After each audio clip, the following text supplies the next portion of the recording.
All right, you should be good. Thank you. Could you please call the roll? Yes. Mr. Nawn, Present. Mr. Partridge, Here. Ms. Roberts Lightcap, Here. Mr. Russo, Here.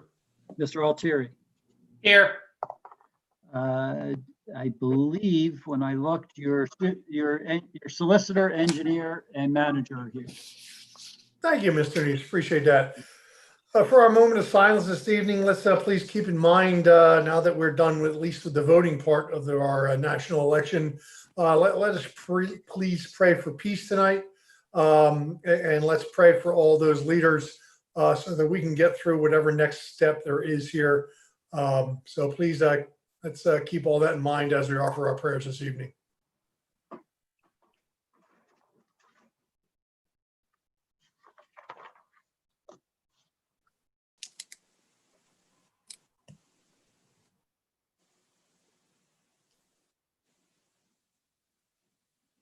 All right, thank you very much. Before we get started, I just do want to make a comment this evening. We just successfully, I'll say, got through the election process, at least the voting piece. I believe in my observations it went well. I did see many lines, though, on some of our polling places. I'm hoping everybody got the vote and nobody had any problems or any excessive delays. I just want to remind all the residents that the township, number one, does not pick the polling locations. The township did not make the decision to consolidate the polling places. The township really has no input into the election itself. The elections are conducted by the County Board of Elections. So if you did experience problems, delays, you had issues with the election, please make those comments known to your county council members, the County Board of Elections. The township, frankly, has little to do with the election. Yes, the box, we did have a box that was installed approximately 1 week before the election, even though the township had approved it back in September at the first opportunity we had to approve it after the county asked. Our agreement with the county, which they signed, was the box would be removed by December 5th. So if it's not, then we anticipate the township will remove the box. But nonetheless, again, any issues that you may have had with the election, but please, I would encourage you to direct those to the county council and not the township, since we don't really have anything to do with the election ever. So with that, I will note that our agenda is here before us. I trust you all had a chance to review it. If there's any comments on the agenda, I'll hear them. If not, I'll entertain a motion to approve the agenda or otherwise. I'll make a motion to approve the agenda as presented. Is there a second? Second. Motion was made by Supervisor Altieri, seconded by Supervisor Russo to approve this evening's agenda. Any further questions or discussions on the agenda from members of the board? Seeing none, all those in favor, please signify by saying aye. Aye. Any opposed? Motion carries unanimously. Next item on the agenda are public comment for agenda items only. I received word from Mr. Nease and word from our administrator that there was no comments in the box. If there's any comments from members of the audience that are presently listening, please raise your hands and be heard. Again, this is comments for items that are on the agenda. Mr. Chairman, you may have said this, but if you did, I apologize. I missed it. Did you make note of the executive session? That's a good point, Mr. Nease. Okay, let's hang on. We'll get to that. All right, seeing no comments or questions from members of the public. Yes, Mr. Nease, thank you. The board was in executive session prior to this meeting to discuss 2 personnel matters. So good call, Mr. Nease. Thank you. All right, moving on to minutes. We've had a chance to see the minutes from the October 26, 2020 meeting. I'll entertain a motion for approval or consideration of any changes. Make a motion to approve the minutes as presented. Is there a second? I'll Second. second it. Motion is made by Supervisor Altieri, seconded by Supervisor Roberts Lightcap to approve the minutes from our October 26, 2020 meeting as written. Any further discussion from members of the board? Seeing none, all those in favor of the motion, please signify by saying aye. Aye. Aye. Any opposed? Motion carries unanimously.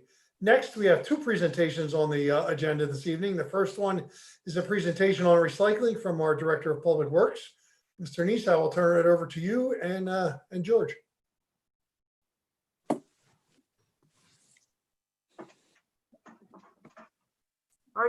Good evening. George Sharitz, Director of Public Works. Thank you for the opportunity to talk for just a few minutes about recycling here in Newtown Township. I'm going to talk about 8 years worth of recycling activity, and Steve asked me to keep it to 3 minutes, so please hold on your hat. Pennsylvania's Act 101 of 1988 required municipalities of a population over 10,000 to recycle. They need to provide that recycling at least one time a month and to recycle 3 of a list of 8 materials. Now, Newtown Township has collected recycling twice as often as is required, so twice a month. And we've chosen to collect all 8 materials that are on that list. And we do it in a single stream manner, so it's just easier for our residents. In 2013, we bid out a new 5-year contract for twice monthly collection. And we had as an alternate for weekly collection. In 2018, we did the same thing for another 3-year contract. Both times, unfortunately, the cost of weekly collection was higher than we were able to choose to follow.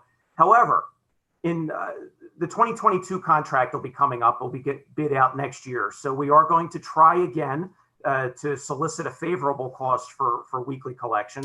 And fingers crossed, the third time will be the charm. When does that go out to bid? What's that? When do we go out to bid for that?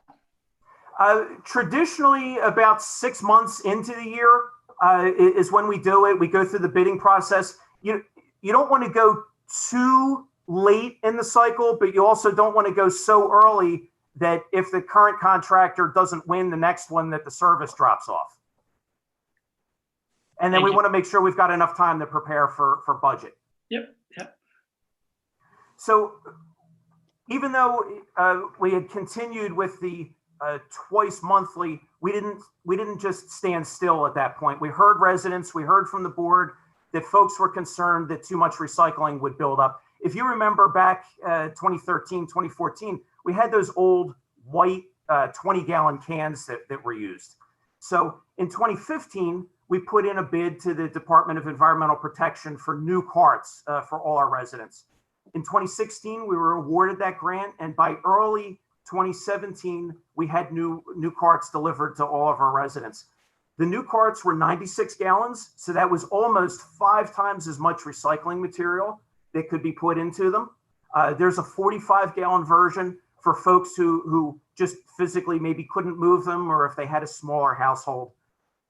I also want to note that any resident that has requested a second cart, if they have that much recycling, if they've requested a second cart that they're using at their home, you can't take it to the shore or somewhere else. But if you're using it at your home, we've been able to honor those requests to date.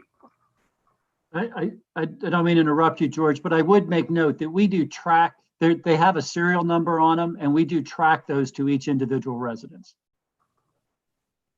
Right. And George, Yes. also, the vendor picks up, if you put out extra trash cans of your own, whether they be blue or green or whatever, they also pick up those if they're filled with recyclables, correct? Correct. Whenever you do that, the contract calls for recycling that's next to the cart to be picked up as well. So if it isn't a cart of another vendor, you want to make sure it's right next to our recycling cart. Otherwise, they might think it's trash day for you too and not pick it up. But if it's right next to the cart, they check it and they take it with them. Okay, thank you. Sure. So real quick on a communication standpoint, Public Works makes sure that the Public Works page on the township website, as well as our newsletter within In Community Magazine, has a lot of recycling information for people. In addition to information about the recycling program itself, leaf collection, yard waste collections, which are both considered recycling, electronics recycling collection, which we facilitate. We also let people know about household hazardous waste collections, places where people can bring specialized items that are recyclable but can't go in the single stream. I'm talking about things like used motor oil or plastic bags, things like that. We also identify drop-off locations where people, if you've missed your day, or maybe you've just got so much material, you want to drop it off. We have a drop-off location right here out in front of the Public Works building. We identify where there's igloos throughout Delaware County for aluminum and plastics and glass. And then also there's locations for paper drop off and cardboard drop off. So again, I know I've kind of gone over my 3-minute limit. Public Works looks forward to the next bid. Again, in 2021, we're going to be doing that recycling bid, but we are proud of the work that we do in the community now. We try hard to provide good service. Keep in mind, over 3,000 tons of recyclable material just from residences is kept out of the waste stream each year here in Newtown. So again, I appreciate the opportunity to give a quick update, and I would be happy to answer any questions you've got. Just one question, George. What about electronics recycling? Sure. Are we able to bring that or people and residents able to bring that somewhere? Because I know normally you try to have it one time a year at where they bring it to you, but because of COVID and everything, you only have to drop it off someplace due to that? Sure. Yeah. So two things. Thanks, Mike.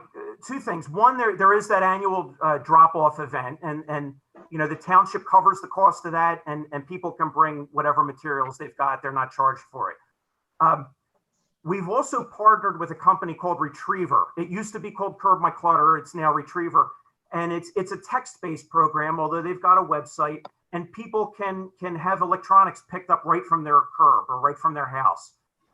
You know, during COVID, they follow COVID procedures, but you put all your material together. They take electronics, they take actually textiles and clothing that you wouldn't donate, and they take all that. There is a charge for TVs, microwaves, and a few other materials. It's only materials that they would collect that they have to pay an environmental recovery fee on. And so they have to charge whatever that cost is. But all the other materials, they take complimentary. Any other questions for George? Excellent. George, thank you very much. Very informative, very well presented. Appreciate it. Thank you. Next, we have the police car replacement program. Steve, I'll turn it over to you and Chief Lunn.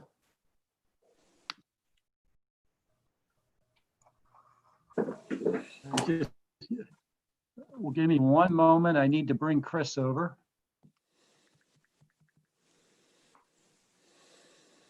That's not something I want to see in my rearview mirror.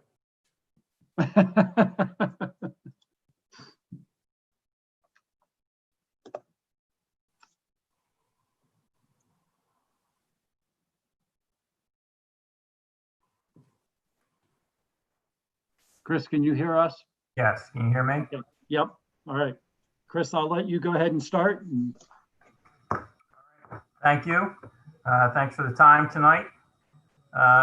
Here to give some information on the status of our current police vehicle fleet and what the different options are as we move forward.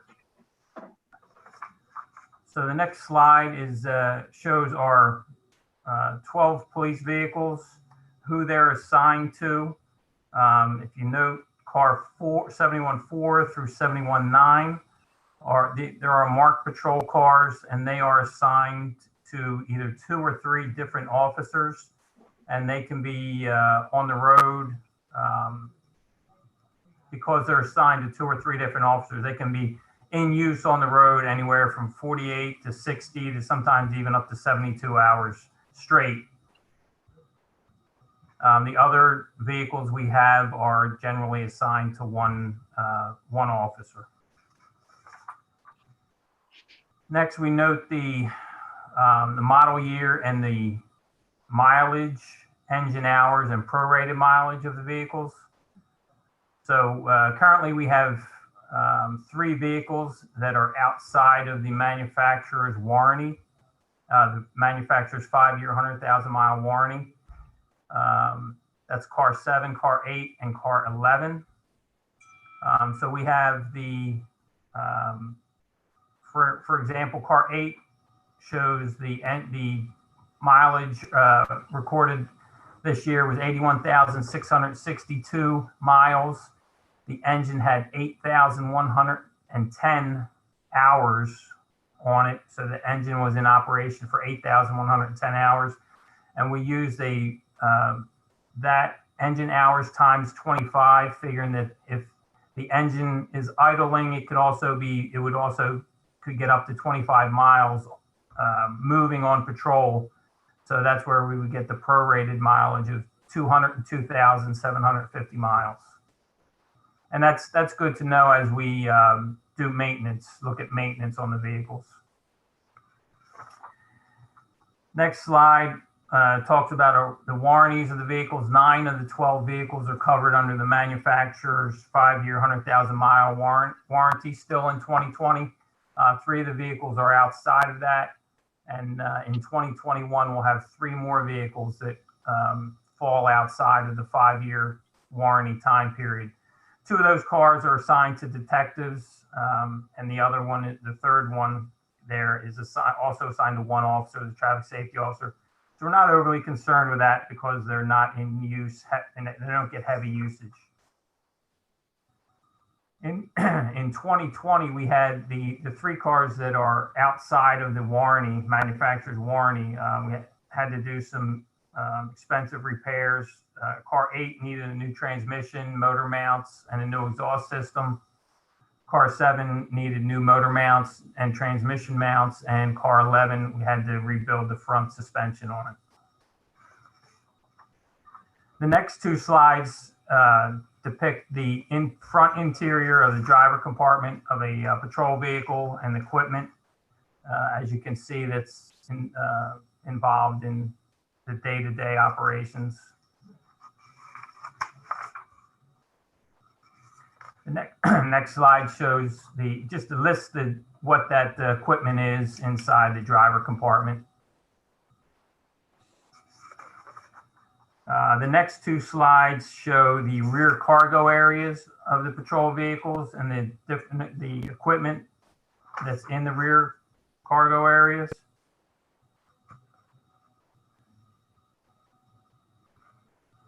And then the next slide is a list of that vehicle. Take note, there's that equipment inside the rear cargo area takes up 25.5 cubic feet of space inside the back of the vehicle, just the equipment alone. Next vehicle shows the rear passenger compartment, shows the divider between the driver's area and the rear passenger compartment. The one-piece passenger seat, it's a one-piece plastic seat with the integrated seatbelt system, which is a lot safer for the officers when they have to seatbelt somebody into the back of the vehicle.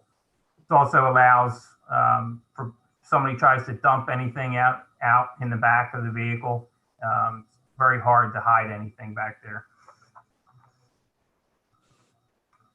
And then I just list what that equipment is. The next set of slides give the different options of the manufacturers who make police package vehicles.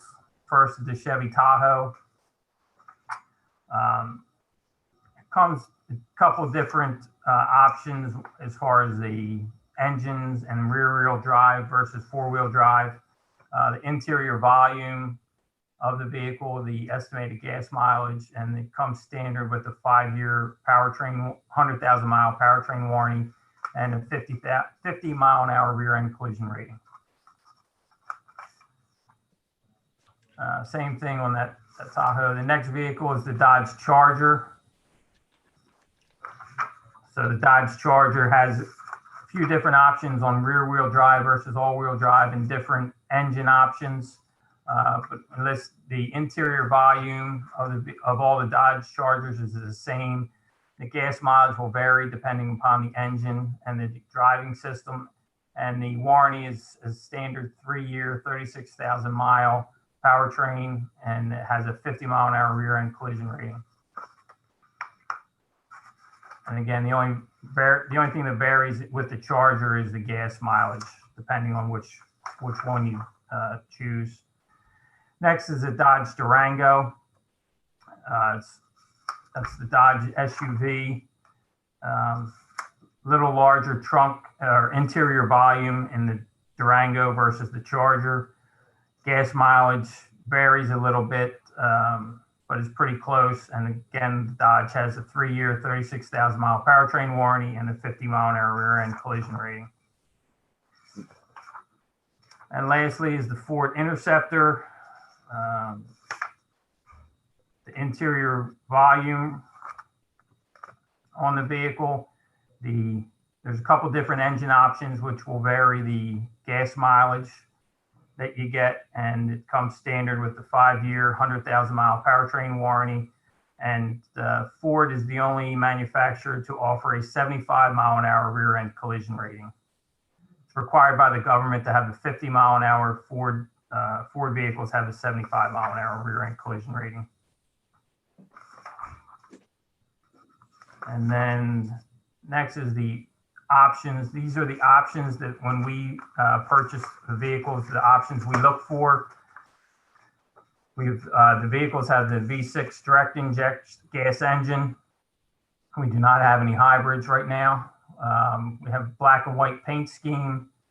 The fleet key just means that all the vehicles can be operated with the same key. So there's not a different key for every different vehicle we have. The inoperable rear door controls just means that when somebody's in the back of the car, they can't put the windows down or unlock or open the rear doors. The front headlamps and rear taillights, we order them to be pre-drilled for emergency lighting from the factory. So it saves time and money on installs of the emergency lighting. That emergency lighting can be plugged right in to those lamp assemblies without having to pull them out and drill them. The courtesy lamps disabled. A dark car just means that the interior lighting of the vehicle and the courtesy like puddle lamps on the side mirrors are disabled. So when an officer gets out of the car at night, all the lights don't come on and illuminate the officers. Heated rear side view mirrors, a red and white dome light in the cargo area because the vehicles has the lighting disabled, interior lighting disabled. There's a dome light in the rear cargo area if you have to get any equipment out that you can turn on. It's separate. The noise suppression bonds, grounding straps, they're required to ground all of the electronics that are put into the police vehicles, such as the radios, the computers, things like that. And then it comes with a larger battery from the manufacturer to help support all the electronics. And then this next slide is just kind of a side-by-side comparison of the Charger, the Durango, the Chevy Tahoe, and the Ford, just giving the different interior, showing the difference in the interior volumes of the vehicles, the gas mileage, the difference in the standard warranties, and the difference in the rear-end collision ratings. And then lastly, we have the prices on the different vehicles. They're all pretty close within each other, with about $1,000, couple $1,000 within each other, depending on which one you choose. But to compare apples to apples, for the Charger and Durango, you would have to purchase an extended warranty and price out all the different options versus the Tahoe and the Ford there. So the Charger and the Durango don't come with other items that you would need, one, but two, that would come with the Tahoe and the Explorer? So we currently have one Tahoe and the rest, or we have 10 Explorers. So we know what all those options are because we ordered them over and over again, and what the prices are. I've had trouble getting the prices on the Dodges. It took me about a year to get those prices. And they just kind of gave me a list of options without really being specific to, the different costs and actually what the options were. So let me ask that a different way, because I might have asked it in a confusing manner. So with the Charger and the Durango, you would have to, I just want to make sure I understand this, the stuff that you would need to buy separate comes standard with the Tahoe and the Explorer. Well, the extended warranty is like the Charger and the Durango have a 3-year, 36,000-mile standard warranty. The Tahoe and the Explorers are 5-year, 100,000-mile. The different options, the options that I went through, gone through and listed, we have the pricing on those options from Ford and Chevy. We didn't get them from Dodge. But the only thing you've added in the final cost column for the Dodge products is the extended warranty, correct? Yes, correct. Okay. As I look at the table, Yep.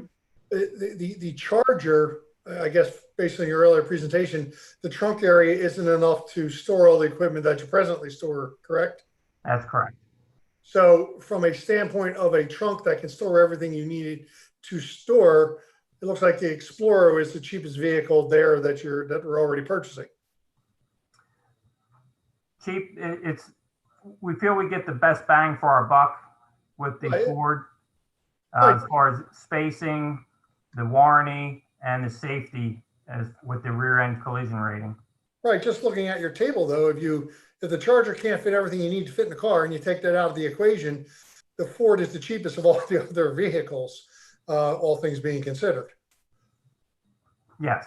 I guess to me, it was very enlightening at the condition of our current fleet too. I mean, to look at them, I guess it's a compliment. You guys keep them in great looking condition. To look at those vehicles, you'd never say that they were in that type of condition that perhaps they are. So I thought the beginning of your presentation was very enlightening in the fact that, they're really not as great as they look, quite frankly. So. Well, we don't want to put them down. Well, We I know. certainly appreciate them and try and take good care of them, but they're used, 24 hours a day, 7 days a week. The police department's always in operation, so there's always vehicles being used. So they're, versus a business that only operates 8 hours a day, we operate 24, so they're going to get around the clock use at different times. Any other questions for board members? The last two Explorers we sold, we gave them away to Ridley or somebody. Who do we give them to? They actually ended up not taking them, so they're still sitting out there. So when we sell the used ones, do we take the ignition out? Because if we have a common key for all the other ones, do we change the ignition out, or what do we do? We have, I'd have to ask, I don't know, Chris, do we replace the ignition on? No, we have not. Yeah. Okay. Any other questions? I do know from doing that in Phoenixville, it cost, I think, about $400 or $500 to switch out that. Chris, can you go back to the slide with all the cars on it again? Which one you want? The one with all the cars. I guess I don't know if The one beginning? of the first One of slides. the Yeah. cars we have now, Ed? Yes. Okay. Chris is talking, I'm driving the presentation. That's, Okay.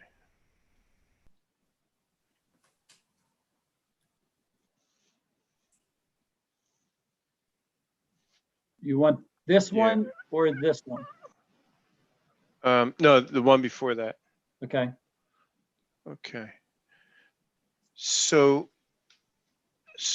looking at this, Chris, I'm assuming that if I'm right, 4 to 9 are all definitely Explorers, right? Yes. Which ones are I guess unmarked, I guess would be the 7112. Is that a car? That's or is a that an Chevy Explorer? Tahoe. That's and that's unmarked, right? Yes. 7110 is a traffic safety car that's unmarked, and 71 2, and 3 are unmarked. Oh, unmarked. Okay. And then 71 1, 2, and 3. What are they? Are they all Explorers? Yes. And then you said the one is a Tahoe. That's what? 12. 12. And then obviously 10 and 11 are also Explorers because Now, they said 11 everything. is actually, it's a Crown Victoria. Oh, okay. It's the last model year of the Ford Crown Victoria. It's a 2011. Okay. So when I don't, is 7111 one of the ones that the first one's out of service or no? No, because right now it's used by one officer. It's our Right. school resource officer car. So Okay. we So, go ahead. yeah, sorry. So I understand the issue with the, for the equipment, you need the capacity. So, I understand that. I guess, 4 to 9 certainly that applies to 1, 2, and 3.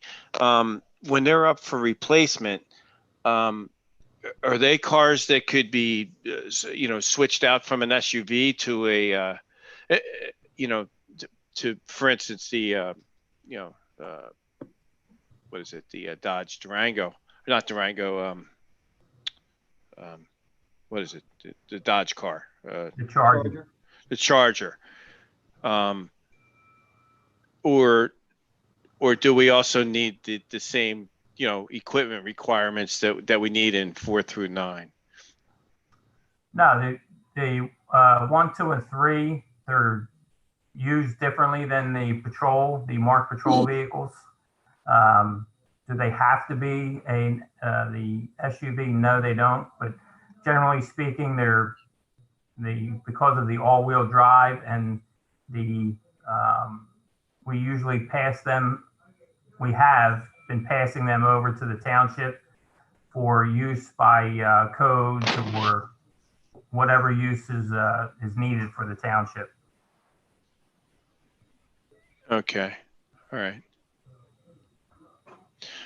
All right. So, but I hear you say, overall the Explorer, you feel you get the best bang for your buck, and the end cost of the vehicle isn't I guess it's all within a couple $1,000 because of the warranty situation with the Dodges. Yes. Okay. All right. That's all I had, Chris. Thanks. Any other questions for the chief? Chief, well done. I think you did a good job of explaining all that. I think it cleared up a lot of questions that we as a board had with the cars and how much service they had, and especially what your needs are. So I thank you for that presentation. Thank you. If there's no other questions, we will move on to the next item, and that is reports. And I'll turn it over to you again, Mr. Nease. Thank you, Mr. Chairman. A couple things. I'm looking here. One is just a quick update. We've heard that there's going to be a deer hunt in Ridley Creek State Park on I'll try to say that. Ridley Creek State Park on December 3rd. We just wanted everybody to know, since we're fairly close, it's helpful for people to know that if they're going to go down there, that day there will be a hunt for deer. And so please be safe and be smart in that area. As you know, we've started I hope you know, we started leaf collection today, and it's going well and true to course for 2020. One of our Mack trucks is down, and it happens to be Mack 4, which is the one that we had talked to you all about potentially replacing this year. So we couldn't get it running.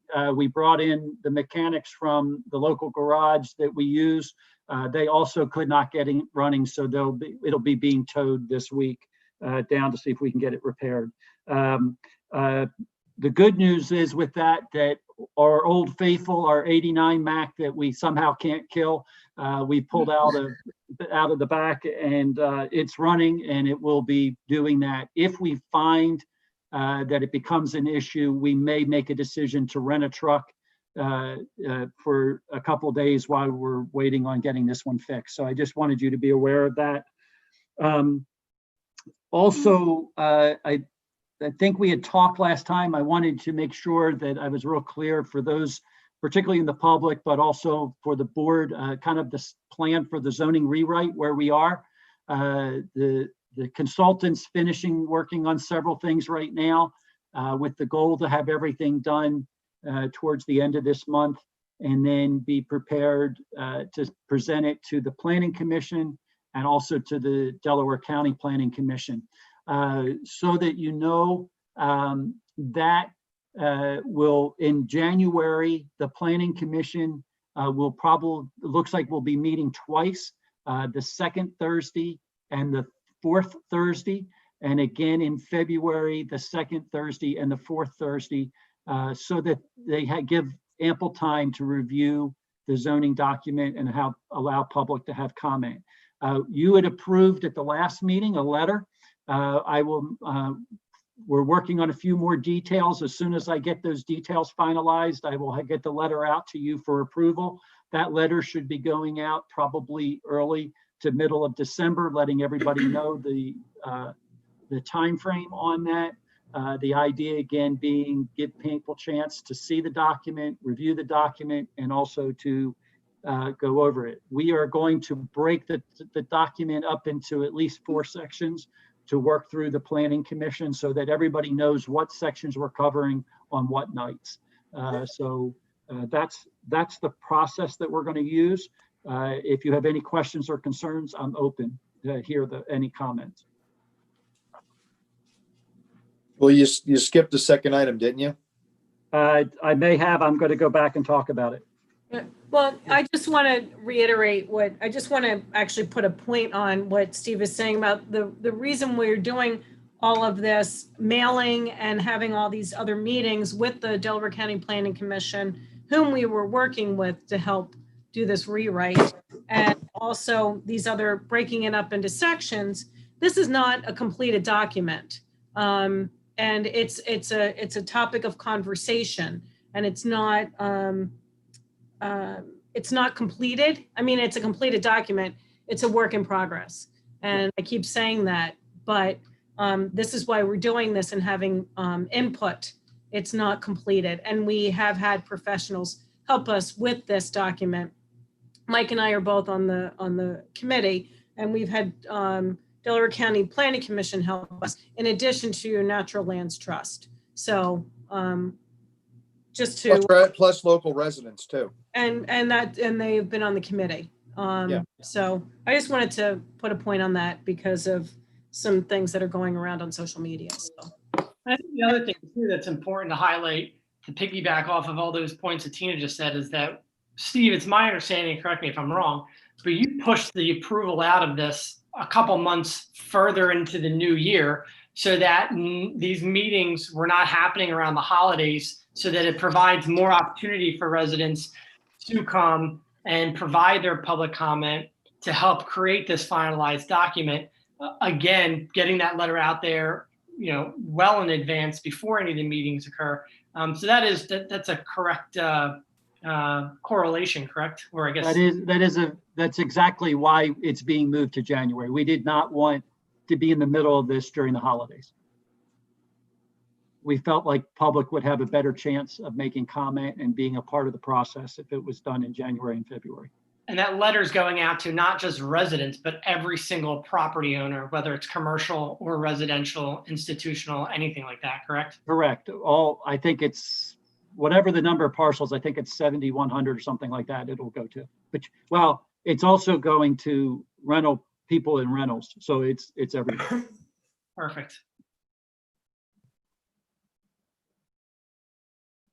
If there's no other questions on zoning rewrite, Steve, continue, please.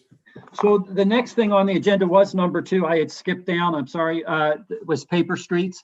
Leonard's asked us about putting together a policy on paper streets. And we've actually taken a look at that in a little bit broader way and said paper streets are really often tied to issues with stormwater and curbing both.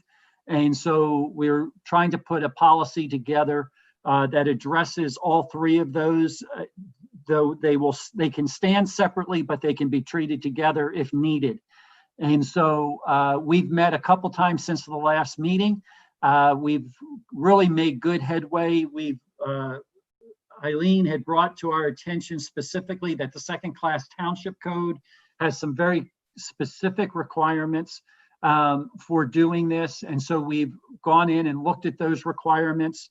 And the next step is to get together with our solicitor and to really talk about whether or not we can be, whether those steps can fit very similarly to the steps that we're using for traffic calming. And I'm going to talk about that in just a minute. But so the real goal, hopefully, is to have at least a base to you within the next, with not the next meeting, the following meeting, that you can actually take a look at and start having some understanding of what that looks like. And the idea, one of the things that has come up that we didn't, I don't know that I understood, but I understand it better now that we've looked at the township code, is that this really can't be for a single property. The look of it is that it has to be multiple properties that are benefiting. And so we want to make sure, particularly with the curbing, how we do that so that we can make sure that we're addressing it in a proper way when we look at curbing. And in many cases, go ahead. No, it's all you. Keep going. In many cases, curbing is often for the purpose of stormwater. And so we just want to make sure that we don't allow or don't put in something that just moves the problem to the neighbor. We want to make sure that we address it in a way that we're addressing not only the problem at the location, but also the problem a little bit further down in addressing the whole piece. And in some cases, as we looked at some places where there were paper streets, we know that we're not only dealing with an issue of the fact that the streets need work, but we're also dealing with a lot of stormwater issues as well that are coming through those areas. And some of the roads are eroding because of that. So how do we address that as a whole picture? And we made good progress over the last two meetings. And like I said, the big piece will be getting together with the solicitor to make sure that the guidelines that we're starting to put into place meet within what the second class township code is. And that's sort of similar to how we have it, exactly like you said, with the traffic calming, is that we can't just do a fix for one house, but it's going to be collective, right? Collectively, 80% member is going to be 70% decide to do it, you know, and then we work through the process that way. So I think that's great. And I appreciate the fact that we're going to have something, if not next meeting, the meeting after that, because in addition to the houses that are on paper streets that, I mean, take the stormwater out of it, I think that there needs to be a mechanism for residents to get these roads dedicated. Now I understand that, and we'll go through the financial aspect of that and how it'll go onto the property owner and the processes that'll go. But in addition to just getting them up to, you know, actual roads that you can drive on and not have to avoid potholes, you have non-dedicated streets that are destroying dedicated streets and properties that are on dedicated streets. So I'm happy that this is moving forward and moving forward with some speed to it. So I appreciate that, because the next thing, as soon as this thing gets published, I'll be the first one to tell you that I'm going out to every one of these houses and letting them know that this is what you can do. And let's see if we, you know, you've wanted this for a long time. Here's your policy. Let's see what we can do with it. So thank you. Okay. So as we were talking, I know some concern has come, particularly as we repaved, I should say, not paved, but repaved a lot of roads around the township. Obviously, some speeds have increased in what people are driving, and some of that is people passing through, but a lot of that is our own residents who are using the new paved roads to get home quicker. And so as part of that, we reviewed the traffic calming policy as part of what we've been looking at. And we will share with anyone who is interested in slowing traffic down that we're happy to give them the petition that starts that process. Just a real quick, there's a petition that you get out, and if you get at least 20% of the folks who kind of get an agreement that are in the area that we're looking at, and we know that we have that. We put together a meeting and we start talking. And then once we get that meeting together, we need 50% of the folks to say, we really want to move forward with this, and we'll put a plan together. And then we do a traffic study. And from the traffic study, we develop the full plan. And then finally, it requires, as Leonard mentioned, a 70% vote. And then it comes back to the Board of Supervisors, and then it gets placed in an order of when we're going to do what traffic calming. And so, earlier this year, we had talked about buying speed tables, and we had placed that on hold because of COVID and not knowing. We did find out that to get the speed tables, we need about 8 to 10 weeks, somewhere in that range, ahead of time. We're going into the winter months, and because they're temporary speed tables, you really can't put them in because of snow plowing. So really the earliest we would probably be putting speed tables down would probably be end of March, maybe even beginning of April.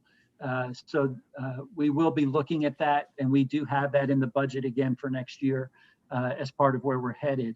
But I would say that in one particular neighborhood, we've started to hear about some complaints, and I've met with both Chris and George, and we've really looked at it, and Chris is going to start some enforcement.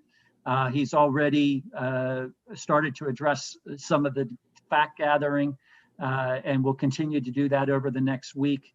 And then from that, we'll determine where's the best places to do enforcement. And so we are moving in that direction to address that. We've been doing that on Sawmill. That's one of those areas where we have lots of problems. That area is, we believe, and Chris, I don't know if you're still on or not, but I know that they've done at least 2 or 3 enforcements over the last several weeks.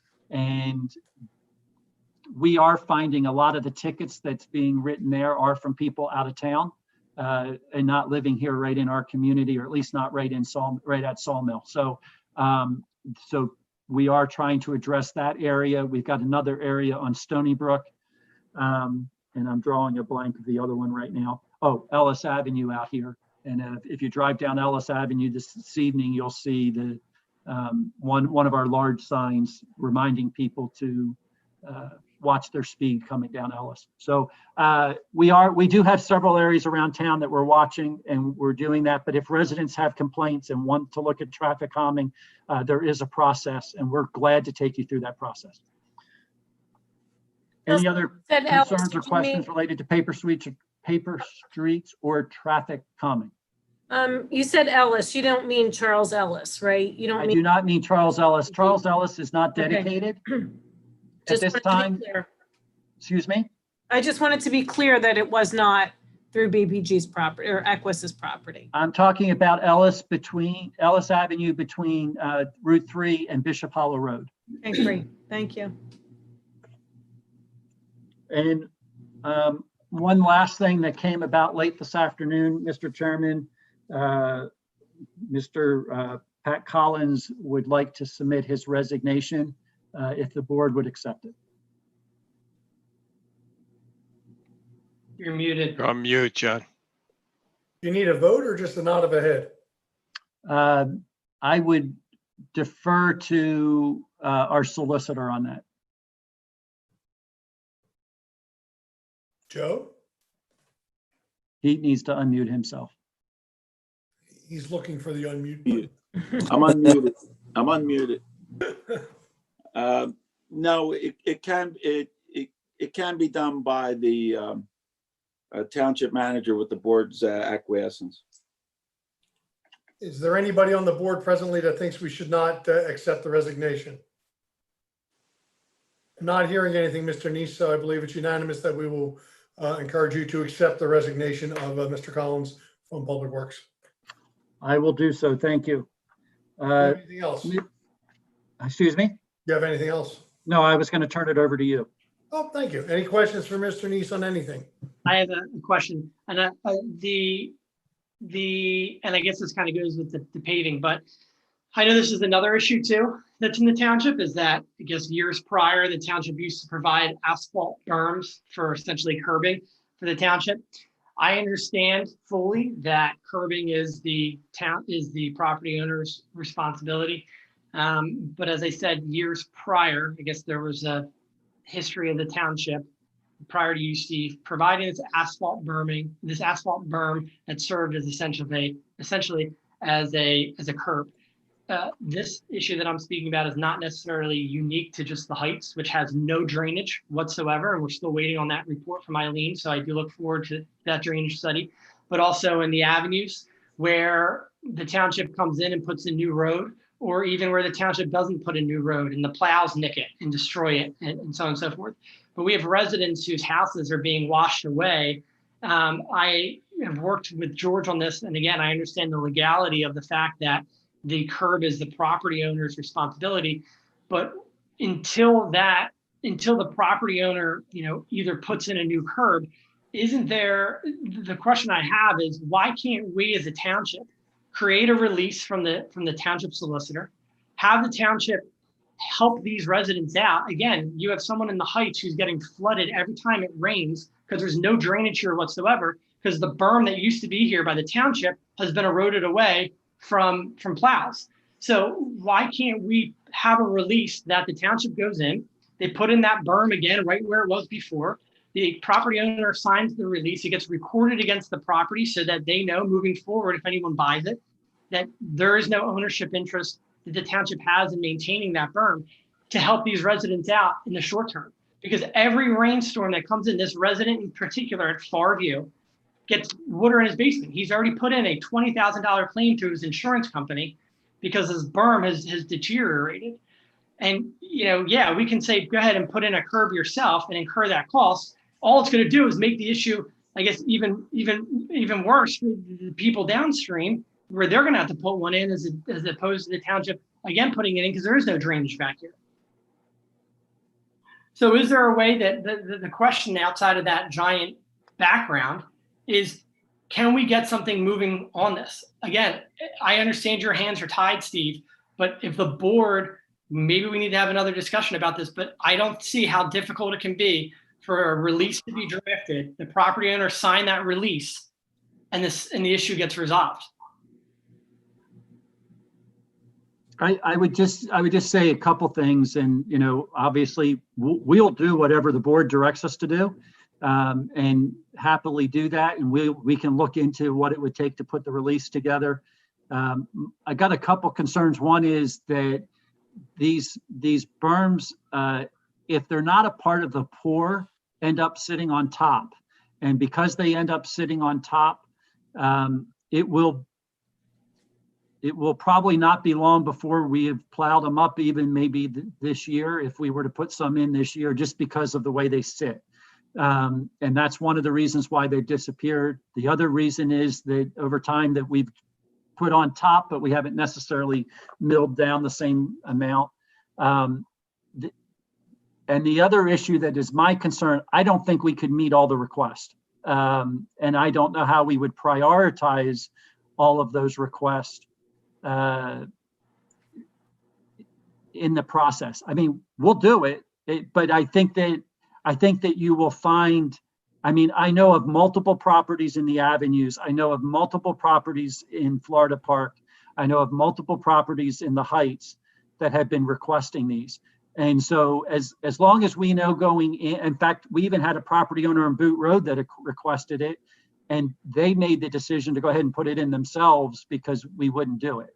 But we'll do whatever the board directs and gladly serve and do that. I just know that particularly, like if it's going to be something that happens in the next 2 months, I don't know that we can do that in time frame, just because of collecting leaves, being shorthanded. I don't know how our guys would be able to do that and everything else. So Len, you're saying that the homeowners would pay for the curbing at the time of sale. So No, I didn't say that at all. I said that, to do it the same exact way that they've done it years prior to before Steve got here, is the township puts it in and then they sign the release that they no longer that they, being the township, no longer has any responsibility to it. Because again, I get it from a legal perspective that technically it is the property owner's responsibility to do the curbing. However, in these situations, the township installed these berms, and then over years of decay on dedicated streets that haven't been plowed or haven't been paved in, I would guess, 15 to 20 years. So it's from the plowing, they get destroyed, and then it's causing substantial property damage. What's the example of a cost for one of these situations? Just off the top of your head. Are you asking me how much asphalt berms cost? Do you have any idea what the cost of this is? That's something that Steve Nease gets to tell us. Yeah, well, I'm not sure. I'm gonna ask George if he can weigh in on that, or maybe Eileen. This is George. I would have to get quotes on it. I wouldn't be able to just come up with a dollar figure for you. Yeah. So Eileen, do you have a guesstimate of what an average situation might cost?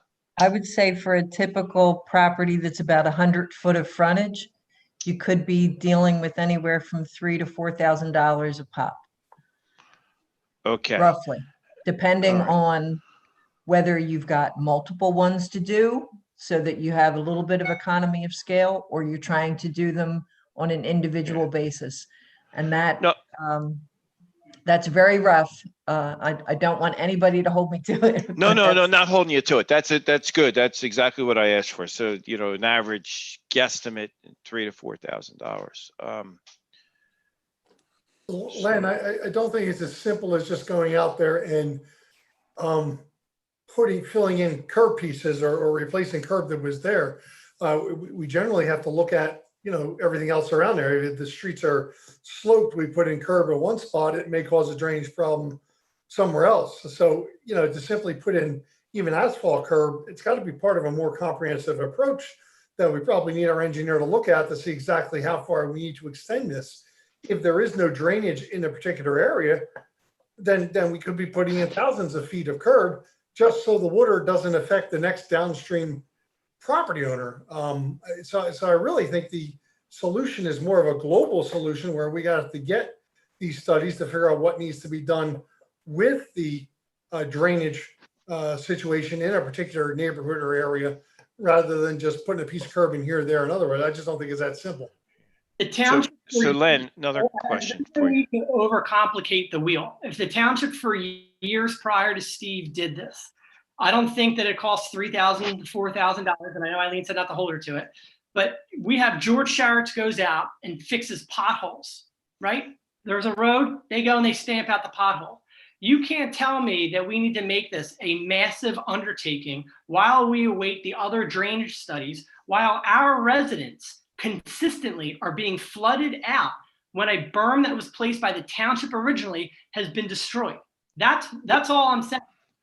So there's no overcomplicate this process and to make it into a RFP PennDOT getting every study in the world while our residents are having property damage, severe property. Yeah, Len, I got what you're saying, but question for you. So the issue here, let's say it's $3,000 for a particular situation. I don't know if that's average or not, but maybe it's not. But is the issue that the property owners believe that it's more the property owners believe it's more the township's responsibility, the township should do this, or is it a matter of affordability of the property owner to put this $3,000 curbing in? Again, we don't know if it's $3,000, but well, I mean that's hypothetical, the price, but is it?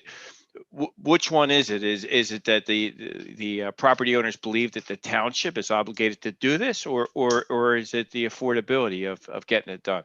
I don't think any of it has to do, and not speaking for all these different property owners, but the ones Right. that I've spoken to, I don't believe it has to do with the fact that they don't want to spend the money. It comes down to the fact that there was consistently the township placing them across the different neighborhoods, and then it stopped, and then their houses started getting flooded.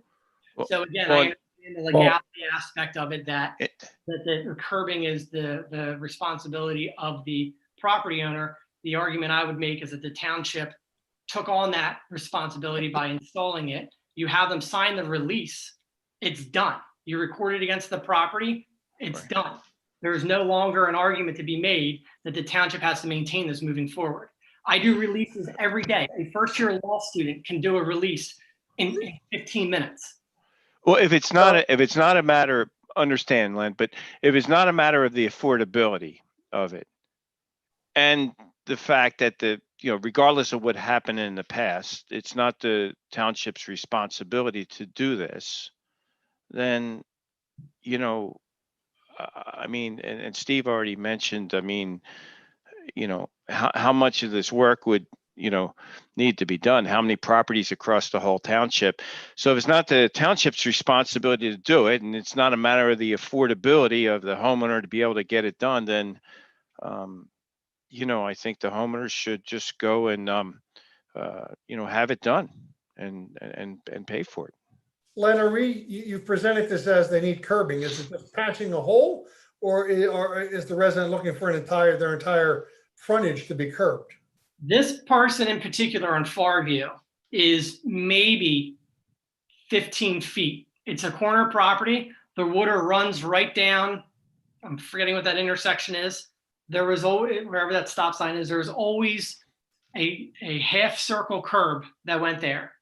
And even for some of these other residents. The curb is gone, you're telling me. There's nothing, we're not patching anything, we're putting in new. Exactly. Problem it still remains though, that once we run that curb, for instance, to the end of the person's property, once that water then runs off, we'll now start flooding the next property. So we don't want to put ourselves in a situation that while this particular resident may have signed a release, we now have to do the next guy. Oh, wait a minute, maybe the next guy. And I'm not sure about the geometry of the street, but what if this particular roadway is a low point? What if the water's running off the roadway onto the neighbor's property because it happens to be a low point in the road? We curb it. Now the water's got nowhere to grow. We create an icing problem on the street. There's no release in the world that can resolve us of now an icing problem that we created. So the issue, without knowing too much about this particular instance, is that it just can't be done with a matter of going out there with some guys and patching a hole. It's got to be looked at in at least a more global sense. Certainly not rising to the right to a full RFP and things like that, but at least needs to be looked at from a sense to make sure we're not creating another problem. And then as Steve has pointed out, we got a whole bunch of these. So do we create this problem where our public works is doing nothing now but going out and putting in 10 feet of curb here and 15 feet of curb there? I don't know what was done in the past. It predates Steve, it predates me on the board, it predates maybe all of us on the board. So I can't speak to what previous administrations and supervisors have done, but it's just not right now the right way to address this issue. I mean, if it's that small of an issue, then by all means, let the homeowner go out and do it. 15 feet of asphalt curb, may only cost them a few $100. So if they want to hire somebody to go do that, or, I know we have cold patch, maybe we can dump off a whole bunch of cold patch for them. If they want to form it up themselves and make it into a curb, as long as they don't block the street or encroach in the street. Again, I'd rather have them address the issue when we don't, without us having to go into potentially just fixing this little thing and creating more problems along the way. So I will make sure that he looks at the video to know when his house is underwater again. But it is absolutely absurd that we are telling these residents, even though the township did this for years, that, oh, we can no longer do it anymore because now we're creating these parades of horribles that never existed once before. I hear everything you're saying, John. And if the township never took on the responsibility in the first place, I wouldn't be advocating for this. But it is insulting to me that we have residents and neighborhoods in this township that get flooded every single time. And we say we'll do study after study after study when there's simple remedial fixes that can be done and we don't want to do them. We have potholes that get patched every single day or once a week, once a month, whatever. George does a fantastic job. I hear everything everyone's saying. I vehemently disagree with it because I think we're just trying to create a more complicated issue than it needs to be. But we'll leave it at that because we're not going to get a resolution tonight, but I'll just let the homeowner know that. So thank you. Yeah, and we can't judge the actions of prior boards, Len. I mean, they did, I don't know why they did that at the time. And, we're not going to get to, the reason why at this point, but Len, You next know, time it again, what I rains, say, if it's not a matter of the affordability and the township is not required to do it, then I agree with what John just said a few minutes ago. The homeowner should get the contractor and get it done. Len, next time it rains, why don't you give me a call or shoot me a text? I'll come over and you can show me. It's Farview and Maine. Anybody can go and see it, and he will be more than willing. He's a retired Lower Merion police officer, outstanding individual. He'll be more than willing to show you the videos and the damage to his property. And Well, just so let me know, everybody, and next time it rains, I'll come over and meet you there. just so everybody knows, this is also adjacent to where that property was denied zoning. So if they build a house on there, phew, you can bet Niagara Falls is coming down on this resident's house. If they build a house there, if we lose, whatever the case may be, they're gonna have to comply with township subdivision land development ordinance. They're gonna have to put in drainage, and that may fix the problem too. So, but I'll be happy to come over next time it rains. Just let me know. Thank you, everyone. Any other discussion on this issue or questions for Steve? All right, let's move on to payments. We have 3 items under payments. The first 2 deal with tax refunds. So why don't we just take them as one motion? And that is consider approving the refund totaling $13,859.61 to Corelogic Centralized Refunds for duplicate tax payments on multiple properties, and consider approving the refund totaling $9,052.63 to Wells Fargo Real Estate for duplicate tax payments on multiple properties. Would anybody like to offer a motion? So moved as read. Is there a second? Second. Motion is made by Supervisor Roberts Lycak, seconded by Supervisor Russo to approve items 11.1, 11.2 as read. Any questions on the motion? Seeing none, all those in favor, please signify by saying aye. Aye. Any opposed? Motion carries unanimously. Next on the agenda is item 11.3, consider approving the pay request number 3. This is the final request for JMC Contractors, Inc. in the amount of $8,523.10. And this is for the 2020 inlet program. Would anybody like to offer a motion on that? So moved. There's a second. Second. Motion is made by Supervisor Russo, seconded by Supervisor Partridge to approve item 11.3. A question for our engineer, Eileen. As I understand, this is the final release of the retainage. I take it you've inspected and everything's been completed and done to your satisfaction? Yes, Mr. Chairman. Thank you. Any further questions or discussions on the motion? Seeing none, all those in favor, please signify by saying aye. Aye. Aye. Any opposed? Motion carries unanimously. Next on the agenda, item 12 are bills. There's 2 of them here. I think we can take them as one. I had the opportunity before this evening meetings to review the bills on check register A dated today in the amount of $126,856.74. And the bills on check register B dated today in the amount of $87,206.21. And it is my motion that we approve said bills. Do I have a second? Second. Motion was made by myself, seconded by Supervisor Partridge to approve items 12.1 and 12.2. Any further questions or discussions on the motion?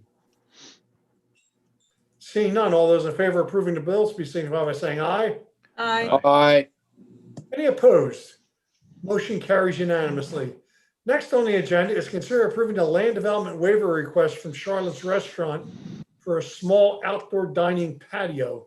I guess before I turn this over to somebody, let me just give you my take on this. I think we all know where Charlotte's is.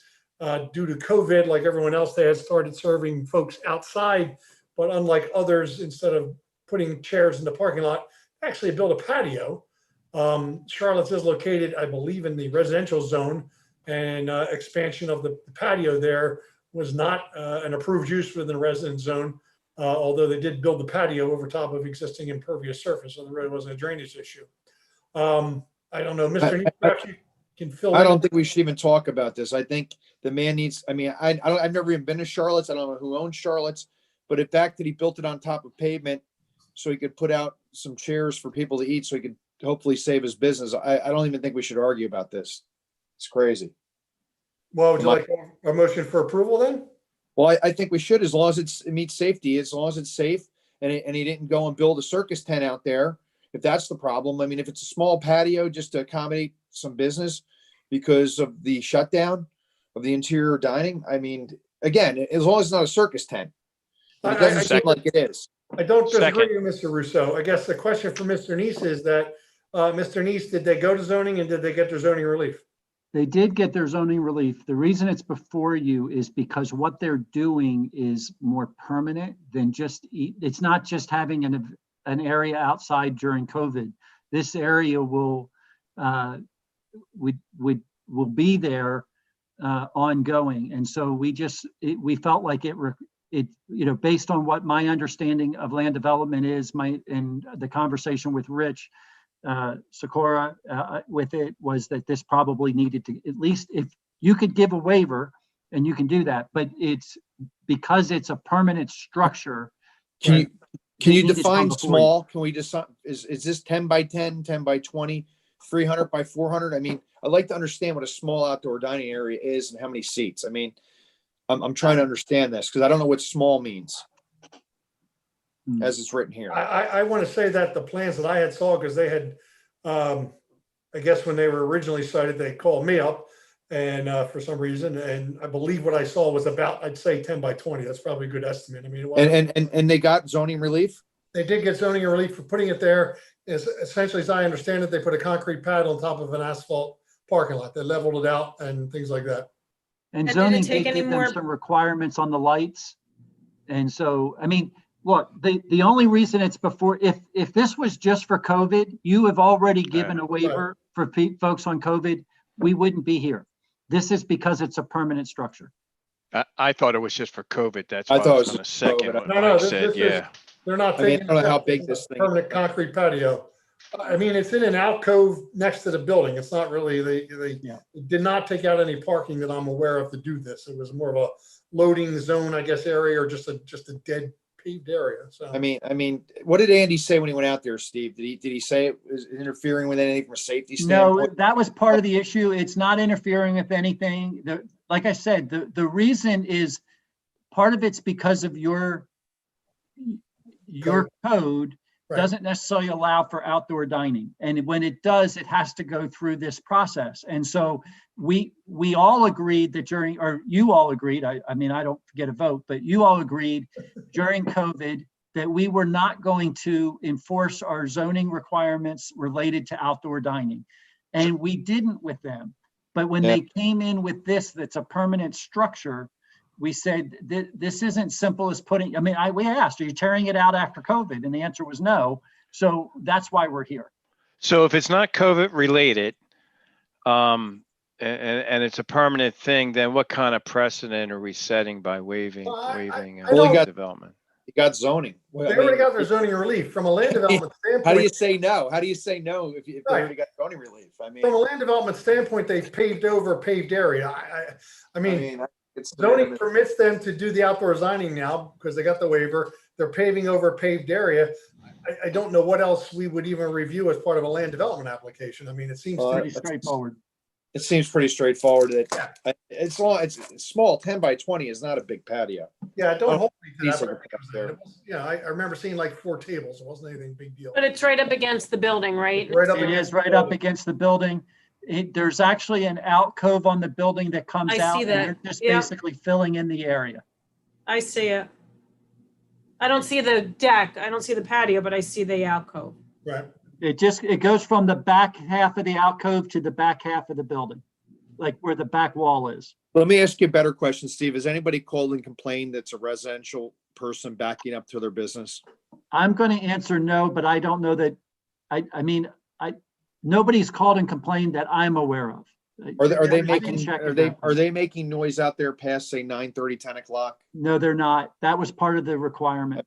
So I mean, as Okay, long as- yeah, because as the long as it- apartments are right up against it. Right. Yeah, I Exactly. mean, as long as it closes at a reasonable hour. I mean, and it's de minimis in size, and it was already over an impervious area. I mean, You're right. you know, what's the difference if they go just put some tables out there later and they sit in the parking lot waiting for a table inside? I mean, I don't think this is earth shattering. 10 by No. 20 is very, very small. No, it's not an issue. So. Well, because they have zoning, right? So it's got the time that they've got to close by. And Right. what about lights? You said something about lights, Steve? I mean, is Yeah, this, there was an agreement on the lights, and I also believe they were gonna put in, music, and there was an agreement on the music, I believe. Well, with as long as it's zoning? regulated, that's fine. And Yeah. we can, so if, in my opinion, I'll make a motion that as long as the timing and any kind of sound is regulated by the zoning approval, and it doesn't go past, let's say, I don't know, is it 10 o'clock or 9:30, whatever time they put on there, then I'd like to make a motion for approval. Is there a second? Second. Motion is made by Supervisor Russo, seconded by Supervisor Partridge to waive the land development request for the Charlotte's Restaurant, subject to the restrictions that were imposed by our zoning hearing board. Any further questions or discussions on the motion? Hearing none. All those in favor, please signify by saying aye. Aye. Aye. Any opposed? Motion carries unanimously. Beautiful. All right, moving on to new business. First item is consider approving a commitment to work with the Delaware Valley Regional Planning Commission and gather in the circle on a traffic calming and pedestrian crossing project. Mr. Nease. So if you'll recall, last year, probably about this time, we were actually talking about this project, and Delaware County or Delaware Valley Regional Planning Commission had gone out for a grant but they had asked for a commitment from this board that we were going to work with them, mostly related around the St. Albans Circle, about looking for some type of traffic calming. And you at that time approved it. That grant was they never got that grant. And so what they're looking for now is a letter, and it can come from me if you as a board give approval tonight. Basically, that just says that the township's committed again in 2021, assuming you get the grant and all of those things, to continuing to do a project together, and that's what they're looking for. So we don't need a motion. We just need a nod from the board. The only reason I would say a motion is it just gives me the authority to go ahead and make that commitment. So move for approval. Is there a second? Second. Motion is made by Supervisor Partridge, seconded by Supervisor Russo to allow or authorize the township manager to execute some type of letter or agreement with Delaware Valley Regional Planning Commission and gather in the circle for traffic calming and pedestrian crossing at our circle. Any further questions or discussions on the motion? Hearing none, all those in favor, please signify by saying aye. Aye. Aye. Any opposed? Motion carries unanimously. Item 14.1 is discussions about the draft UNO ordinance. Mr. Nease, I'm assuming you want to kick this off? Well, I can get us started, and Joe may want to join in. So I believe it was at the last meeting, Mike had requested an update of where we were. We went back and looked at everything and realized that as a staff, we were actually waiting some direction from you as a board. And the solicitor the solicitor and staff were waiting for direction from you as a board as to the items that you wanted in the UNO to be checked. And so there was some discussion, but there was never any finalization so that we can advertise this ordinance. And so that is what's before you tonight. If you want to take action, Joe, you may want to say more about this. No, that's correct, Steve. We just needed some direction on what items we wanted to put in the proposed ordinance before we advertise it. I think that the two things, I thought one of the reasons Zach was hired was to perform these inspections, number one, that it wasn't going to be self-certification by a homeowner due to everybody in the surrounding area. You Joe, you gave us the Springfield Township and the Aston Township and the Marple Township versions of this. And I think they were among them, they were all encompassing. Yeah, and I think really the only two or three things I have really is the sanitary. The bottom line is you just want to make sure there's no sump pump connected to the sewer in the basement.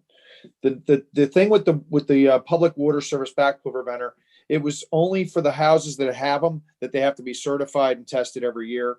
And the same thing with the fire sprinkler. And then the other item we talked about was the GFIs and the rest and near the sinks. And that was really the only things I see that are missing on this thing. And I know some folks wanted to look at the paperwork you sent and look and see if they had any other argument or items. And those were the only items that I thought were what pretty much everybody in the surrounding area does. So we would be no different than our neighbors in Radnor, our neighbors in Springfield, Marple, the people surrounding us. And I just think that that's what everybody else does. And, the self-certification's a joke. I mean, anybody just signs it to get into their house. And one of the whole reasons we hired Zach was for him to do these inspections. And it's a safety issue, really, because we have a lot of older homes in town that, don't have these items in it. I, for one, when I moved in, I didn't have smoke detectors. I had to add them. I know John said that he had a situation, one of the properties he used to own, the same thing. So I just think it's common sense, and there's nothing here that anybody else is not doing, in my opinion. It's a normal course of business of the list of things here, other than what I said. So that's my opinion. Does any other supervisor have anything to add to that? Not that I agree to add those 3 items as Mike mentioned.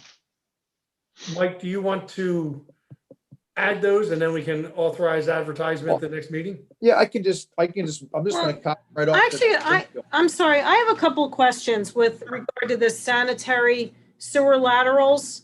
We've got a lot of older people that have been in their homes for 20 years, 30 years. And if there's sanitary sewer laterals that need to be replaced, how is that fair to them? I understand, but we've never had this before. I said we should take that off. What is this? Do they have to get it fixed before the house happens, before the sale happens? I said we take that one off, Tina, because you're right. You might have a situation where somebody has a $5,000 sanitary sewer, but again, everybody should do their own home inspection if you're going to buy an older house. But I think the other things are more safety related. I said take the number 1 item off and just relate it to the sump pumps not being connected to the lateral. Meaning that if you're in your basement, you have a sub pump, it doesn't pump into the laundry sink or right into the stack, because then what happens is it dilutes. We're paying for that when it gets down to the treatment plant. Right. But I said take number 1 off because I don't think it's fair. Lisa, Tina, I don't disagree with you that it could be a very big expense, but at the same time, if we continue to have these inflow and infiltration issues, we as ratepayers are all going to have to pay for that, because that's more flow into the sewer system. And I thought that there was an ordinance that required us to do that. If Eileen's still on board, maybe she can shed some more light on that, but I thought we were required to have sewer inspections as part of our Act 537. Eileen? I know it was something that Delcor was trying to get enacted because of all the problems with the pump stations and the storm flows, the rainfall derived inflow and infiltration. I believe that when trying to implement that, the home builders filed suit. I'm not sure where it landed. So I don't know the full disposition of whether that's required or not, but that was the impetus to try and get flows under control because of the aged system in this area, or in Delaware County in general, and the impacts it has on the infrastructure as a whole. Right. And I have no problem with taking it out or leaving it in. Taking it out, we may just be delaying the inevitable of having to put it back in years from now when this all gets resolved. But I would suspect that at some point in the future, everyone in the county, if not the state, is going to have to deal with this, because you can't just say that, well, it's too expensive to do. It's going to have to be done. We're going to have to stop I&I at some point in the future, because we shouldn't. Essentially it's against EPA regulations to be treating stormwater through our sanitary sewer systems. So yeah, and I think, John, a lot of times when these older sewer laterals break, they're usually cast iron, and you basically have no way to get the storage out of your house. It backs up. So in all honesty, being that you and our pretty experienced with that kind of stuff. I mean, yeah, and if you're buying an older house, most people will spend the $500 to have somebody video it, right? And then you go and you talk to the guy before you settle up with the final price. So Right. I don't think I think that's something someone's going to have to do just because of curiosity, and they're going to have a home inspector tell them to do it. Whereas I think the other things, I think they're more safety related, in my opinion. Agreed. Let me ask this question. So I'm fine with taking number 1 off. So we're all in agreement. It seems like that we're taking number 1 out. Yep. That's great. Agreed. The question that I have is, and this was actually the question that I had before we took number 1 out, is let's say the township goes, and I think I'm the only one on this board who bought a house recently within the last 2 years in this township, and there was no requirement, at least that I knew of, but I did go and get it scoped and incurred that cost because this house was vacant before I bought it. But I guess the question that I have is, let's say, just for argument's sake, we kept number 1 in there and number 4 and the smoke detectors, all of them actually. And let's say we certify, the township says, yeah, the lateral's good, heater's good, carbon monoxide's good, smoke detector's good. And then they fail. What liability do we have now that we're entering into a private transaction between a buyer and a seller for the township to get involved in there? Joe, is there any liability that we incur by doing this? Because my fear would be, why are we as a town, I get what Mike's saying, the safety aspect of it, but in the event that something we certify fails, and God forbid something happens, the smoke detectors don't go off or the carbon monoxide detectors don't go off and the family dies, what liability, if any, do we incur because we certified, hey, they had them and they worked? That I don't think there's much success with that, because from the township's perspective, the ones that actually do the inspection, they're inspected at a specific time. There's no guarantee that they're going to fail afterwards. So for the use and occupancy, it's usually only on transfers of property, and they're working. Well, the self-certification takes care of it now, but if we're going to go have somebody go in and inspect all these things for one time, that's just for one time. There's no guarantee that these things are going to work or continue to work. If the smoke detector becomes defective, the carbon monoxide detector becomes defective, the sump pump, if you're sump pumping into, the sewer line, that's just something that they could do it one way, and then after the inspection, they can put it back in again or do it. So it's just from the time of inspection, this is what it was. Let me add, Joe, since I do this, I get involved in this a lot for a living. The township has no more liability than when we do a building inspection under the. No, that's it. No, it's correct. If Are we saying we want to put all these into the ordinance except for number 1, and the township will actually do the inspections? Yeah, I think we want the township to do the inspection so we actually knows it gets done. You charge $150 or $100, whatever it is, at the turn of the house, and it's typical of what everybody else does in the area. I mean, it's like I said. Yeah, I'm okay with that. I just want to make sure you want them all in. Well, I'll just send you an email. The only thing I said is Backflow preventer. Take the backflow preventer and just say, for the people that have it today, because that could be $1,000, $1,500 item. For the people that have it today, you have to have it certified and tested every year. That's code. And the same thing with the fire sprinkler system, which is not on this item, but it was on one of the ones you sent me from Springfield. Those two things, if you have it, you have to have it tested, because Right. The worst thing could happen is if you don't have a professional that tests this stuff, come out and do it, then it might not work when you need it. So Mike, you're going to get some comments to Joe. Yeah. With the changes that we've discussed, and then at the next meeting we can. Yeah, that's based. Yeah, there's 3 items: the fire sprinkler and making it only for the people that have it, the backflow preventer, taking one off, and adding the GFIs. And I'll write that up in an email and send it to Joe. And then somebody will update this and send it out to us. Yeah, and then Joe can do that. Yeah, and then I can write up a draft of an ordinance with it. We can advertise it, and then for the night for approval, if somebody wants to make a change or suggest a change, I think it would be okay. Yeah, we have a draft right now. We have 2019-000 that Steve sent out to us on Friday, didn't he? Yeah. Yeah, we do have a draft. Well, I think you wrote this up like 2 years ago, Joe. Can I ask That's another probably why I question? don't remember. Yeah, I don't remember anything after yesterday. Well, no, I'm not trying to be facetious, but I mean, it was a long time ago. No, I'm being serious. It wasn't I last don't remember week. Anything. I have another question. So just so I can understand this. So for like number 4, where we're talking about the heater, where it says certified as being in good working condition by a qualified service contractor within the last 365 days. I would suspect, Joe, that you're going to have to add in there that I could buy this house today. I know the heater is not in good working condition. You got to provide an avenue for me to waive that, right? And then because there's no avenue to waive that in here right now. And by the way it's written, I wouldn't be able to finish to go into settlement. But we wouldn't issue the UNO then. But what if Yeah, so what happens like that, Leonard, is typically if you buy an as-is deal where the house is like in foreclosure or something, then you have to have Andy come out. He'll do an inspection typically, and then he gives you a list of things you have to do before he'll give you a UNO.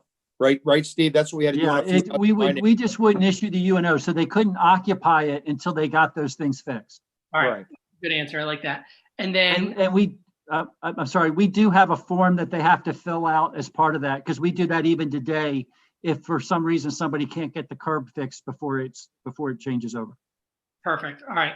And then the last question, again, kind of going on to that, when we talk about getting these tested, whether it's the fire sprinklers or even the heater, well, I guess take the fire sprinklers out because I don't know the answer to that one. But for the heaters, do I have to get a heater guy, or is it okay that my home inspector says it's fine? Do I need to go contract with a heating company before I even buy or not contract? Do I have to go get a heating, whether it's Wilson Contractor. or can my inspector sign off on it? I think if you have a certified home inspector or legal, or an engineer, there's no reason why you have to get a contractor also. But that's just me. So. That needs to be parsed out in the ordinance then, because it's not parsed out. We could say, contractor or home inspector or something like that, I guess. Yeah, the one that I would be concerned about that with is the fire suppression system, sprinkler system. That has to be a sprinkler system contractor. Yeah, it has to be for that and the backflow preventer. You have to be a certified licensed person to test it, and they have to do that by law every year if they're following the law. Correct. It's required. So when you say good working order, does it mean that it has to, I'm not sure. Sorry to go back to that again. I'm just thinking about this. It's been certified in good working condition. I just don't want to I don't want the township, because, these home inspectors come through and they'll say, okay, your heating system's 20 years old. It's still working. But then we become like an avenue for the buyer to use that as a negotiating for the seller. Do you see what I'm saying? Yeah, I mean, I'm hesitant about I get the overall goal of the ordinance, but my concern, and Tina, tell me if I'm on the same page length as you or completely off, is the township getting involved in a private transaction. All right, can I get a word in? Thanks. Yeah. Thanks. Just jump in, I'll do it. The township is fundamentally not liable for the inspection. No, I understand that. I just don't want, Bring us in. our residents, like these older Right. residents, they may have a heater that's, Our failure to properly inspect is not liable. In other words, our failure to properly inspect does not relieve the property owner that's having the inspection done of complying with the ordinance or the code. If our building inspector goes out there and certifies a foundation and the guy walks off the site and the building falls down, we're not liable for that. Or it was the owner's responsibility to make sure the foundation was done. Our inspection and then I work with this legal theory all the time. Our inspection is not an approval for them to say, oh, it's all things are good. They can't rely on that. So we're basically just saying you can't. I understand we're not being liable for it, but good working condition is subjective. Well, you just want to take that off? Does that make everybody feel better? We just take that one off? I don't really care about that. Because if you're buying a house, it's functioning and just leave it at that. It functions. Yeah. You have to have a working heating system to occupy the house. I mean, you can't rip the heating system out and not have one, and right? Why don't we just say fuel burning heating systems that are in good working condition. Take out certified. I think it's, I mean, I used to be in this business. I think it's fine the way it's written. I used to be in the HVAC business Really? years ago, and I mean, it makes sense. So when my I heater goes out, then I'm calling you over. Cool. Air conditioning and refrigeration is what I did. Okay. Years ago. fuel burning So, system. and I did a little bit of heating, but no, I don't consider myself an expert on the heating. How about we just say fuel burning systems that are in good working condition, period. Has to be in good working condition. Mike, why don't you get the comments? Yeah, I'll just do that. I mean, Yeah, because to be all honesty is, there's really no way to certify that it's working if you don't have a technician come. And typically I would think most people are going to have somebody inspect the unit before they buy the house. I mean, no one's going to buy that because you're not going to get any kind of heating unit for under several $1,000s. So I think that's fine. Well, Yeah, I'll reword them. Mike, you, from the beginning, your comments were directed a lot towards standard safety issues with the house that the township should at least inspect at a minimum. Yeah, I have no problem taking this off, to be honest. I don't care because no one's buying a house that the heat doesn't work. I mean, right. Exactly. Exactly. Let's be honest. That's Right. not something anybody's going to worry about. So I'll just take that off. I really don't think that's appropriate at this point. I'll send this over to you tomorrow or the next day, Joe, but it's just really the things that I just said, the GFIs, the smoke detectors, the sump pump, and the sprinkler system and the backflow, just for people that have them. Okay. Thank you. That's no undue hardship on anybody. Sounds good. And Steve, you'll get this out to us and then on the agenda next meeting for approval to advertise. As soon as I get it back, we'll get it out. Thank you. Thank you. Thanks. All right. Any further questions on this item? Okay, moving on. Next item, or last item under new business, is item 14.3. This is consider authorization, the execution of the non-disclosure agreement with Aqua. As everybody knows, I guess this is the agreement with Aqua so they can come in and look at our financials for our sewer systems and tell us what it's worth. That's about all it does. It doesn't really authorize them to do anything. It doesn't authorize us to do anything. It's just simply they need to sign this non-disclosure agreement or have this non-disclosure agreement with us so they can dig deeper and work with Rich and get all the financials they need to tell us what our sanitary sewer system throughout the township is worth. I'll make a motion, John, for approval. Is there a second? I'll second it. Motion is made by Supervisor Partridge, seconded by Supervisor Russo to approve item 14.3. Is there any further questions or discussions on the motion? I understand the part of this process where we are, but I cannot stress enough that I truly believe at the end of the day, we are being sold oil by a snake salesman or whatever that saying is. And I will make my arguments even stronger when the time comes to vote if this board decides to move forward with this. But this is going to turn out to be a deal where none of us are going to feel anything but pain, because you're dealing with a multi-billion-dollar company that doesn't care about the 90-year-old woman who's lived here for 60 years, but about their stock owners and the corporate entities that fueled it. And I'll leave it at that. Thank you, Mr. Altieri. We're not selling or doing anything with this other than letting them give us a price. When we see it, we can say no thanks and move on. Any further comments or questions with the motion? Seeing none. Mr. Nease, perhaps we should have a roll call with this one. Whoops. I set it aside, but let me just real quick, make sure I get the right one. This is 14.3, right? That's correct, sir. Mr. Partridge, Aye. Ms. Roberts Lightcap, Yes. Mr. Russo, Yes. Mr. Altieri, No. Mr. Nawn. Yes. Motion carries 4-1, I guess, right? Yes. Fantastic. Okay. We have nothing listed under old business. Item 16 under new business or under resolutions is resolution 2020-33, the Pico Green Regions Grant Use of Funds. Mr. Partridge, do you have a copy of that? Yes, I do. Could you Okay. could you read that for us? Yes, I will. Resolution number 2020-33, a resolution authorizing use of the 2016 Pico Green Region Open Space Program funding for a tree planting project.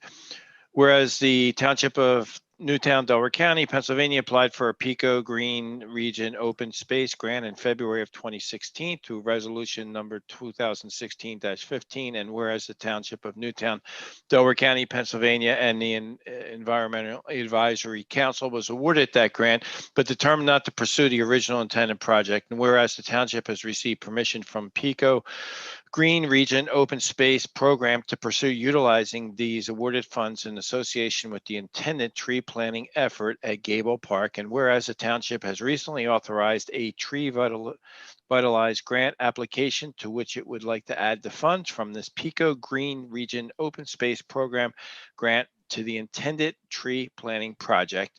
Therefore, be it resolved that the Township of Newtown Board of Supervisors hereby approves this project and authorizes requesting application of the $9,100 grant funding to the tree planting project and site preparation. And be it further resolved that the township remains committed to the expenditure of matching funds in the amount of $9,100 necessary for the project's success, adopted this 9th day of November 2020. And that's my motion.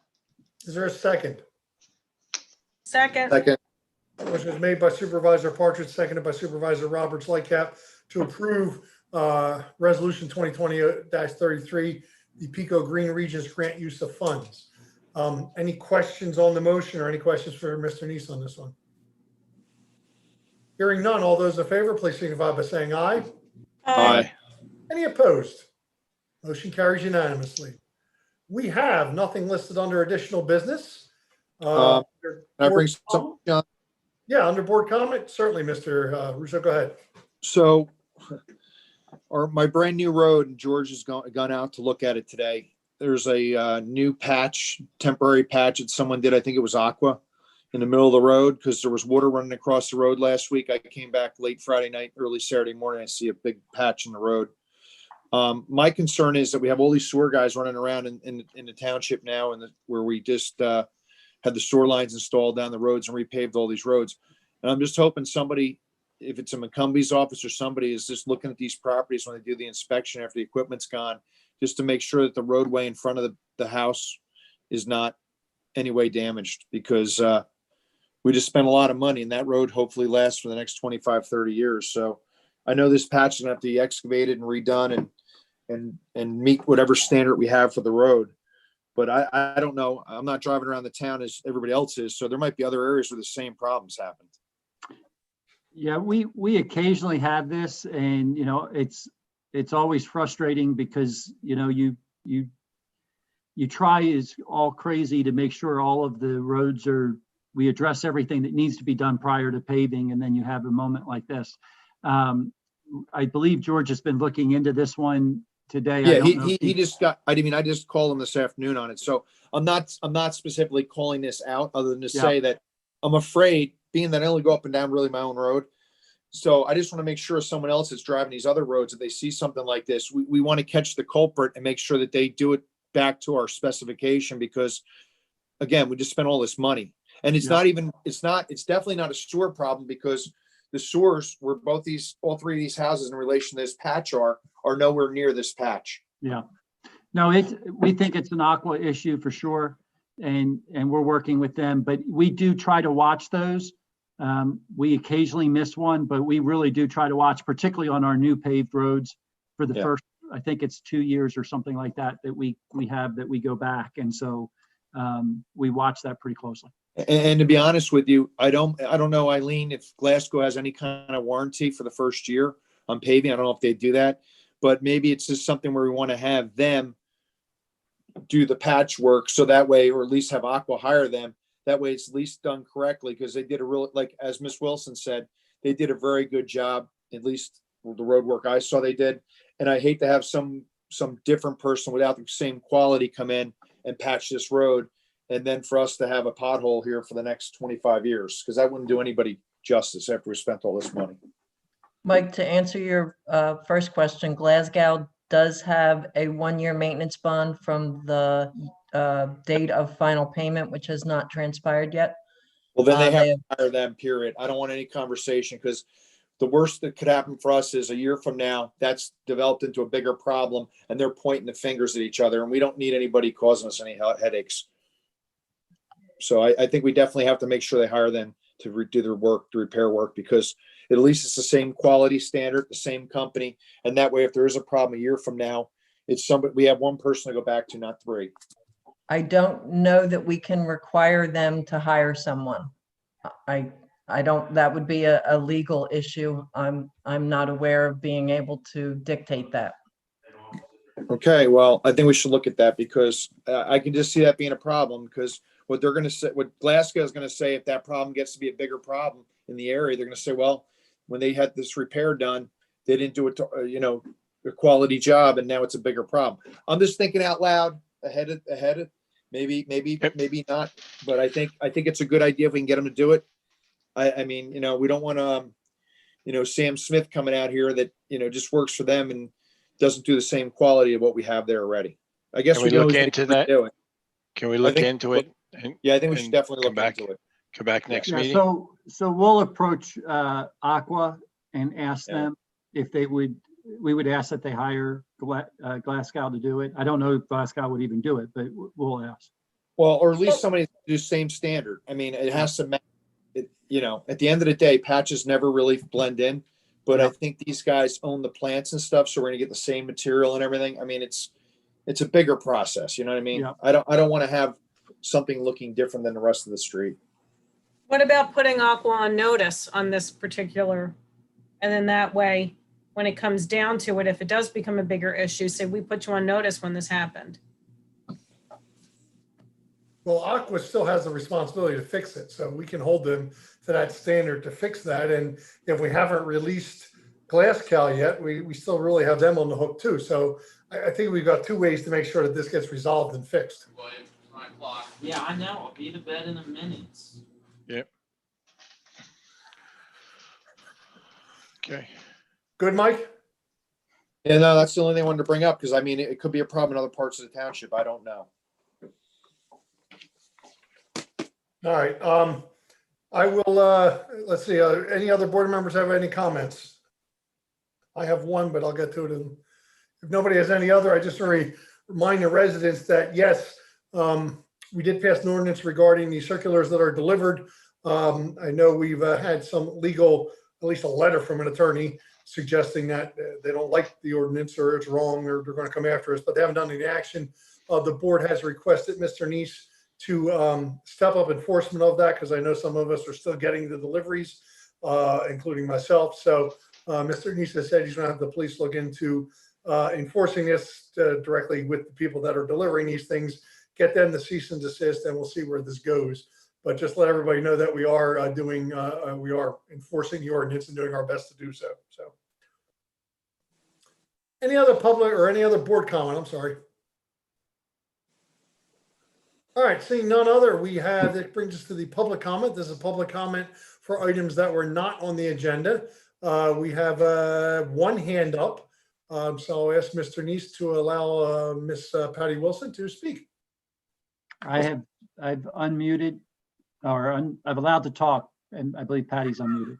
Go ahead, Patty. Sure, Patty Wilson, 4111 Battles Lane. And I'm sorry, John, unfortunately, I could not comment on the agenda items until after hearing some of it. So I'm going to start off by saying, aside from the fact that hearing the presentation from Chief Lund was illuminating, I'm going to offer to the board that when you consider these items for the budget, I noted that, they had a $6,000 or $7,000 repair on a transmission outside of warranty.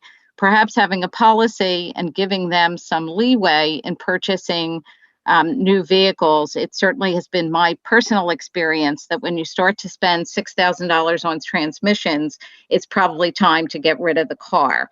So having a policy that says if we hit an amount on an expense or a repair that's over a certain amount, we don't do the repair, we replace the car might be a good idea. Secondarily, I know we're also considering multiple car purchases. If there's any advantage to doing that, I'm going to offer that It would be great to do them in, just as we did multiple streets at once, doing multiple cars at once. Hearing that there is a hybrid available, and especially for the chief's car, the 3 cars that aren't in patrol, I think it's tough to have the hybrids during patrol because they kind of go off and on still. That maybe replacing those cars, we would absolutely consider doing hybrids, because in the long run, not only will they probably save us some money, but then being used by the township certainly makes for a good idea.